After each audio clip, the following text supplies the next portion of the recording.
Now from the news team that's covering the Carolinas, this is Channel 9 Eyewitness News at 11.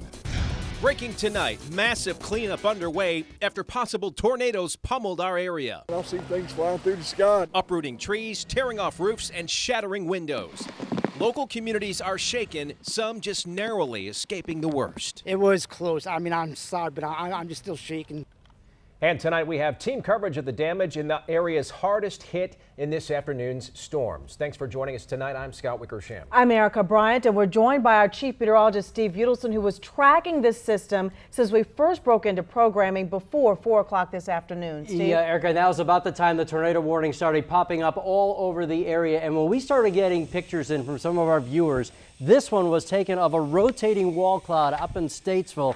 Look at that. It looks like the funnel down close to the ground. This video sent from a viewer, again, in the Statesville area, and I was able to determine by looking at that wall cloud, chances are, again, we're looking at the rotation within the wind, that we were looking at the very least 70 to 80 mile an hour winds and the possibility of a tornado. This was the radar image I used to look at that. Whenever you see a little curlicue like that, that is indicative of a possible tornado. And then Chopper 9 Sky Zoom flew over extensive damage this evening. Again, we had the possibility of a tornado down south of Monroe in Union County. And again, it was a mess down there.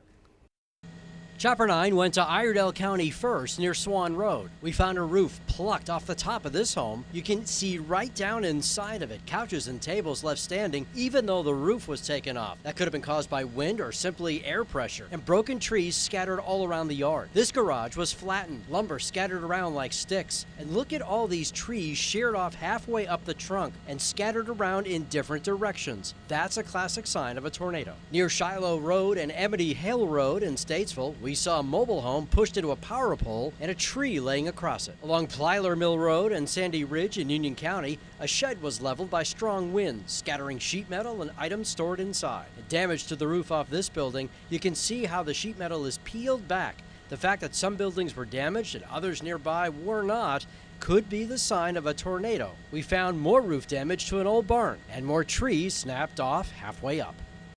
Tomorrow morning, the National Weather Service will be in Iredell County to survey the damage there. Meteorologist Vicki Graff was on the ground where she spoke to residents picking up the pieces.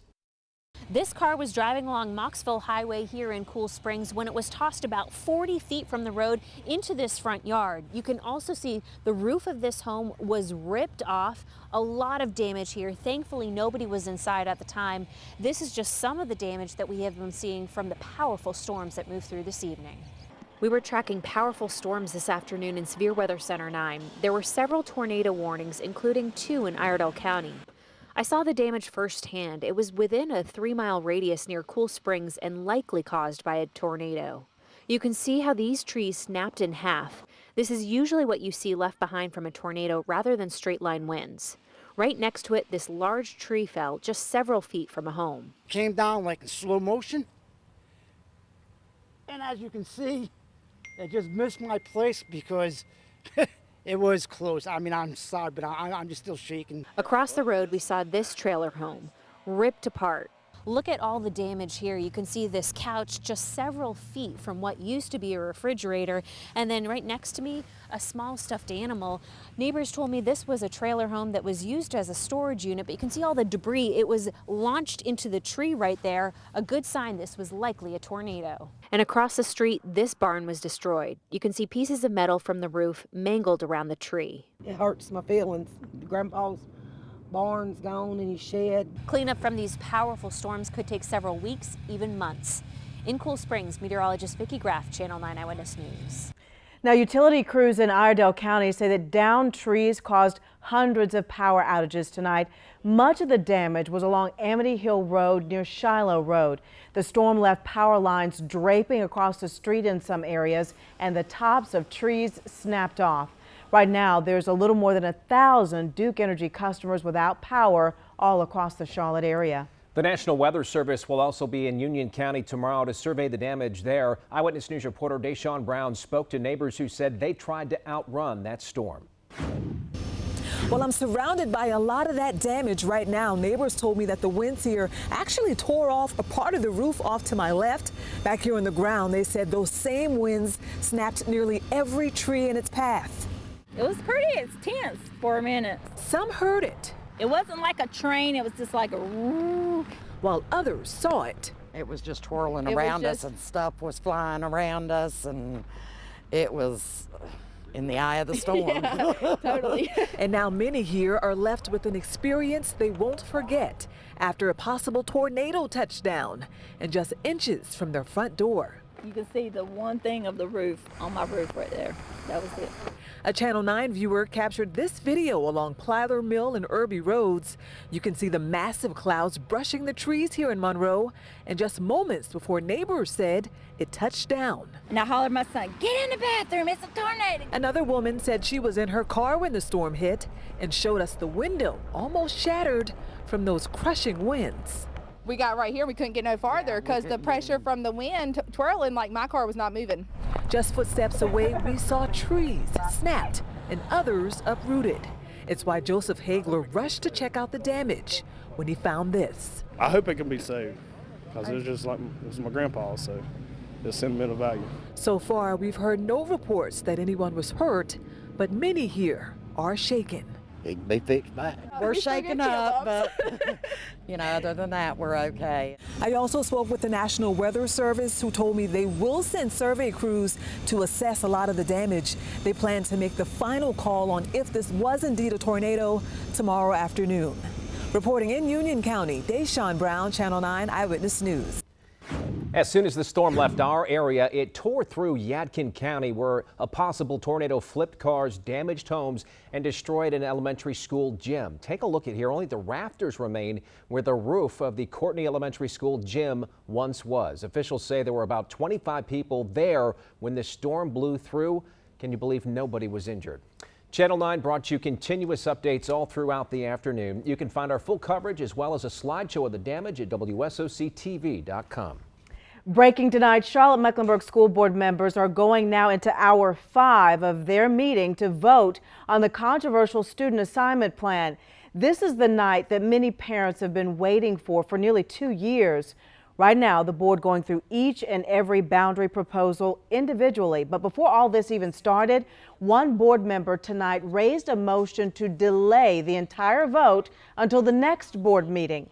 Thelma Byers-Bailey said that it was unfair that some parents did not have time to discuss and digest how the plan would impact them and their children. Well, in all, 4 members voted for a delay, but that was not enough to do it. So they moved forward, going through each proposal again one by one. They are still voting right now as we speak. All of this coming after a 2.5-hour public hearing. That's where the parents were able to come to the podium to voice their opinions one more time. There's nothing wrong with Moorhead. It's not broken, so please don't try to fix it. Segregation of our city is growing every day. Take this first step, but then immediately take up this issue again. Now, as it stands right now, 9 of the 14 proposals have been passed. Right now, the board is debating the plan that includes the controversial Dilworth-Sedgefield Elementary School pairing, putting those together. Our reporter Elsa Gillis is inside the meeting right now. She's been in there all night long, staying on top of all the new developments. Follow her on Twitter to get the latest updates. And now some breaking news. CMPD has just arrested a 3rd suspect in a murder case from earlier this year. Police say they arrested Joseph Jones yesterday. He's charged with the murder of Germany Byers. Officials say Byers was shot and killed at a shopping center on Beatty's Ford in northwest Charlotte back in March. Police have already arrested 2 other suspects in that case. And now we're getting a better look at just how many Americans could lose their health care under the Republican Party's latest plan. The Congressional Budget Office estimates 23 million more Americans would lose health care coverage compared to under the Affordable Care Act. The House passed the plan before the CBO report, but it will likely play a big part in the Senate decision. Tonight, Cleveland County investigators are saying that a house fire that killed a 96-year-old woman was not weather-related. Fire officials say when crews arrived at the home on Stony Point Road in Waco this afternoon, Mary Lee Wilson had already died. Investigators believe the fire was sparked by an overloaded extension cord. Her nephew lived nearby and told Channel 9 that he saw that house covered in flames. I heard the boom, and next thing I know, I thought it was the door to my garage, and I went to the door to the garage, and it wasn't that. And I looked outside, and saw a bunch of smoke. It was high too. Now, we asked investigators about the blast that he heard. We're told that there was in fact no explosion. They say the loud noise might have been the sound of windows breaking. Right now, police in Charlotte are still trying to figure out what happened to this Uber driver. Well, today, friends were handing out flyers looking for any clues after Marlo Medina Chavez's disappearance. Eyewitness News reporter Joe Bruno has more on their search tonight. Joe? Scott, Erica, it's raining right now, but if you were near a window a couple hours ago, you know it was raining even harder. That torrential downpour didn't stop the search party here tonight. Friends were here at the Scaly Bark station handing out flyers and talking with people. We learned tonight family members weren't here because they had to meet with CMPD. I checked in with a family friend after that meeting, but she wasn't aware of any new updates. The family provided search parties with an extensive list of places to go and talk with people. Friends have been posting flyers throughout the city searching for Marlo Medina Chavez. Channel 9 reported yesterday police in Maryland took 2 people into custody that were pulled over in his missing SUV. Deputies spent yesterday interviewing the 2 men but haven't said much since. Family members are keeping their composure and faith during this trying time. They're keeping it together as much as they can. They are very hopeful that we're going to find him. The 2 suspects have been interviewed in Maryland, but it's unclear right now when they will be shipped back to Charlotte. Reporting live in Lower South End, I'm Joe Bruno, Channel 9 Eyewitness News. New at 11, a Rowan County doctor is in prison serving a maximum of almost 6 years after pleading guilty in a prescription pill scheme. We first told you about Orrin Walker in 2014 when police arrested Walker and his wife and several Rowan County school teachers. Police said Walker wrote prescriptions in their names to get access to 25,000 painkillers. Right now, police say they need your help to find a missing 79-year-old woman who might be suffering from some cognitive issues. Beverly Jean Coley was last seen at her home on Dobie Springs Drive in Northeast Charlotte this morning. Police say that she walked away pushing a shopping cart. Take a good look at her photo. If you've seen her, please call the police. It's not severe, but there is more rain that's falling right along the I-77 corridor, including Charlotte. I'll show you when this is gone and if this is the last of it. A Charlotte business owner hit with a water bill for more than $300,000. And he says his business wasn't even open. We all were very, very worried. New at 11, the typo he believes led to the mistake. We're tracking yet more rain falling across the Charlotte area tonight. Seems like we are just getting soaked. Chief Meteorologist Steve Udelson is back in a few minutes to let us know when this finally ends. Talk about sticker shock. A restaurant owner got a huge water bill, more than $300,000 for less than a month worth of service. Well, tonight the owner told Action 9 investigator Jason Stujenki the business wasn't even open yet. Thank you, sir. Faraz Syed couldn't believe his eyes. We all were very, very worried. He got this water bill, yes, you're reading it right, more than $308,000, and for just 13 days of service. Because I'm worried. I can't sleep properly. The whole family can't sleep properly. He says his restaurant, Laziz Mediterranean Grill, wasn't even in business yet, so he was only using minimal water. I was very scared. I was like, oh my God, I have to open this restaurant right now. He says he hired a plumber to make sure there were no leaks and that there weren't any. He believes the bill has a typo. He usually uses about 3,900 ccfs of water, but this bill says he used more than 39,000. So he thinks Charlotte Water put in an extra digit by mistake. I called him, hey, what is this? What kind of bill is this? He says Charlotte Water promised to correct the bill, so he didn't pay. But today he says the utility shut his water and left this note saying it's because of non-payment. He finally got the water turned back on this afternoon, but says it took 3 hours, right through lunch, costing him 17 customers. They understand that it's not our problem, but it's still not good for business. In Northeast Charlotte, Jason Stujenki, Channel 9 Eyewitness News. Jason called Charlotte Water. They said the issue would likely be fully resolved by the end of the day today. For the second day in a row, deputies in Catawba County executed a search warrant at a home, this time looking for evidence of cockfighting. Animal Control seized dozens of birds from a home along Poultry Drive in Claremont today. Just yesterday, narcotics officers pulled 2,000 poppy plants off this property and charged a man there with trafficking opium. Now, it was during the initial search that they say they discovered injured birds. Lacerations and cuts on their back, types of illnesses and things about their physical appearance that leads them to believe that these animals are potentially being used for illegal activity. Officials say that veterinarians will now be looking at the 80 chickens and dogs that were seized from that property today. New at 11, a man with a possible gun prompted 3 Monroe schools to go under lockdown. Deputies were called to a report of shots fired on Tradewinds Drive yesterday, and they spotted a man with what looked to be a gun hiding behind a tree. He took off, and nearby Walter Bickett Elementary, Union Academy Upper Campus, and the Central Academy of Technology and Arts were all locked down. Officers later found the man, but won't say if they found a gun. Well, the funeral for a local volunteer firefighter who died yesterday is going to be held at the fire department where he served for 13 years. Chris Kuhn was killed in a crash in Stanley County. He also worked for the town of Norwood. His funeral is scheduled for noon on Saturday at the Center Rural Fire in Norwood.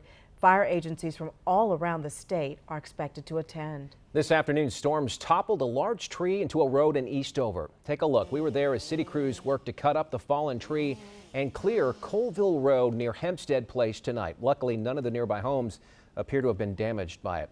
Let's check in with Steve tonight. Even more rain coming down. Yeah, mercifully, this will be the last of it, Scott. Tracking that rain now right along I-77, including uptown. The heaviest rain's actually east of town. Concord through Harrisburg to Mint Hill. Rain rates here close to 2 inches an hour. That extends north all the way to China Grove, Salisbury, just east of Cooley, and then south as you work your way down toward portions of eastern York and Chester County.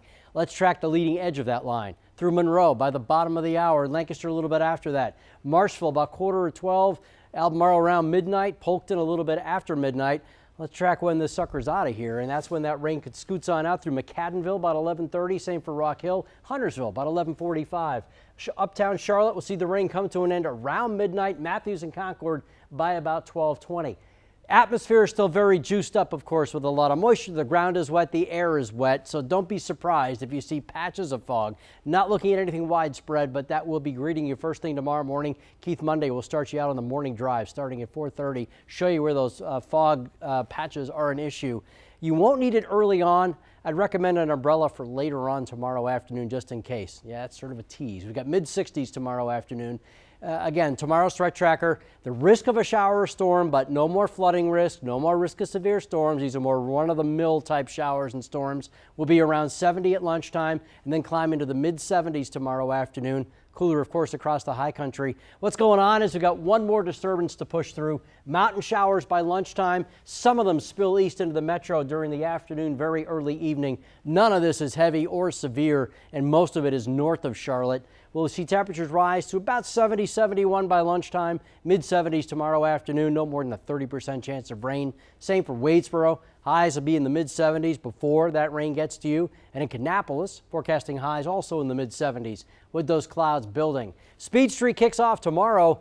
And then as we head through Friday and Saturday, as we get quieter weather, more sunshine, here comes the heat. Mid-80s Friday, near 90 on Saturday. And for the big race on Sunday, can't rule out a storm chance, but it looks really slim. And it would be very early before they drop the flag. During the evening, temperatures fall back through the 80s. Looks good. 5-day forecast, talking about the heat building. That's the next big story. You know, we haven't hit 90 yet this season. We likely will, maybe back to back as we head through Saturday and Sunday. So tomorrow, much, much less rain. Yeah, no, those are just spotty showers. Yeah. Nothing big, nothing severe. We're done. Okay, we need the break. We do. Thanks, Steve.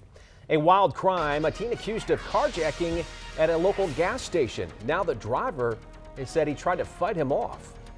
And police in Charlotte with a big warning tonight about the city's heroin epidemic. Why they say it is getting even more dire. Police told Channel 9 Charlotte's heroin epidemic is getting worse, fueled by another drug mixed in. Yes, today they told us that they've already had 5 fatal drug overdoses, probably from heroin just this month, and 22 more that were not fatal. And they say they're finding more heroin that's been laced with a painkiller called fentanyl that makes it even more powerful and more deadly. It gives you about the same effect, but it's about 50 times stronger. So it doesn't take as much heroin when it's laced with fentanyl.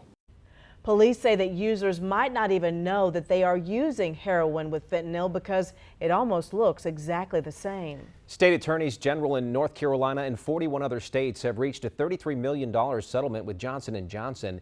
The settlement wraps up claims the company lied to customers about the benefits of drugs like Tylenol, Motrin, and Pepcid. Along with paying fines to the states involved, Johnson & Johnson will have to follow strict FDA marketing rules. Good to see you. Our 2017 class of Big 22 players to watch has been announced. We failed to mention Butler standout Niger Peoples in the big reveal. So Niger Peoples, congrats, young fella. You're a Big 22 player to watch. On Thursday, July 13th, players will meet us at the Carolina Panthers practice field for Big 22 Media Day. We'll sit down with each player and interview them about everything from football to their favorite movie. For now, head over to the sports page of WSOCTV.com and check out the 2017 class of Big 22 players to watch.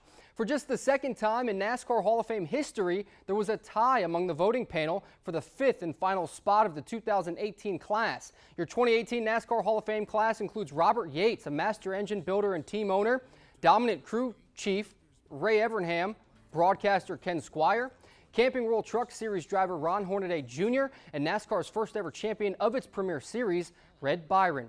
Charlotte Hornets chairman Michael Jordan said in a release statement, the organization is thrilled to host the 2019 NBA All-Star Game. Jordan thanked Commissioner Adam Silver for his leadership throughout the process to bring the NBA All-Star Game back to Buzz City. Hornets president and COO Fred Whitfield says a lot of work went into Charlotte landing the 2019 NBA All-Star Game. It starts with the owner, with Michael Jordan, really lobbying the NBA and Commissioner Silver to put 2019 on the shelf for us in hopes that we'd be able to get past HB2 and be a place that we could host a successful event. Tonight, the Carolina Panthers hosted a parents' clinic at Bank of America Stadium. More than 100 moms of youth and high school football players attended. Panthers players Ryan Khalil and Matt Khalil helped lead the discussion focused on player safety. Ryan Khalil, a dad himself, says continued discussion of head injuries and player safety is always evolving. The science is really incredible, and we're just starting to sort of break the surface of what's going on and understanding that, and I think it's important we keep having that conversation and talking about it. A teenager accused of trying to steal a car, the great lengths the victim and bystander went to stop him. Breaking news out of tonight's Charlotte-Mecklenburg School Board meeting. Just in the past 10 minutes, board members voted to approve the controversial Dilworth and Sedgefield Elementary School pairing. Now, they are now in hour 5 of their meeting tonight. Still a lot of family members, a lot of parents and students even there, meeting with CMS leaders who are voting on the school boundary portion of their student assignment plan.